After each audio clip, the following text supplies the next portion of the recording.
250 years ago, Gilbert White reached a career high.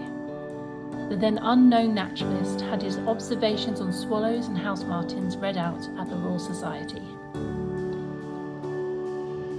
The topic of bird migration and the question where do birds go in the winter was hotly debated, and even Gilbert White had his reservations.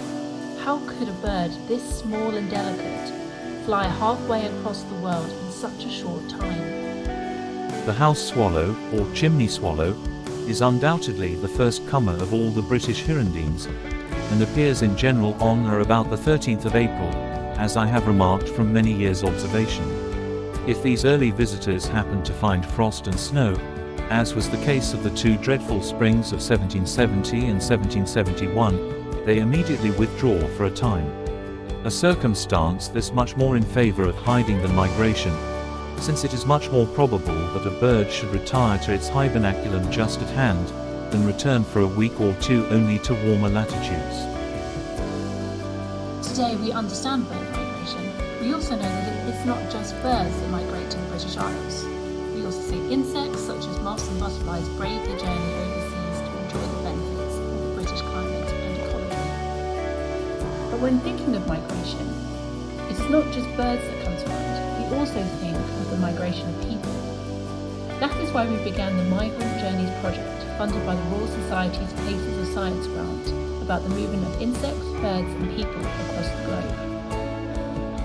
Working with the charity the Rural Refugee Network, we invited a group of young men to our site who had come to Britain as migrants. They were aged between 16 and 19 and had come from Sudan, Eritrea and Vietnam, and were now resident in Portsmouth. The day started by all of us marking on the map the places we had come from. We then examined moths trapped the previous night at a Moth Night on site and discussed how the tiny silver Y moth flies all the way from Africa to breed in the UK. We walked in the meadow to look at the butterflies and learn about butterfly migration, and we went to the museum and saw a range of creatures on display from all around the world, some of which were familiar to the young men. In the gardens, they enjoyed examining and sniffing plants and herbs, recognising vegetables growing and sharing memories of plants from home.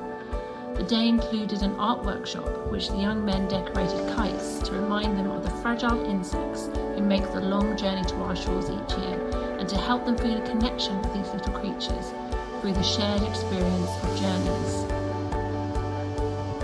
They enjoyed flying their kites in the meadow. The day was designed to increase the young people's connection to nature, for the benefit of their well-being, and to give them a first-hand experience of the English countryside. The project also seeks to increase awareness of insect migration. There is still a lot we don't know about insect migration, and it's changing as the climate changes. We are continuing Gilbert's model of citizen science by recording the species of moths and butterflies found on our site and noting changes over the years. Our popular Moth Nights are just one way in which visitors can learn more about this. A huge thank you to the Royal Society and to the Rural Refugee Network for making this fantastic day possible.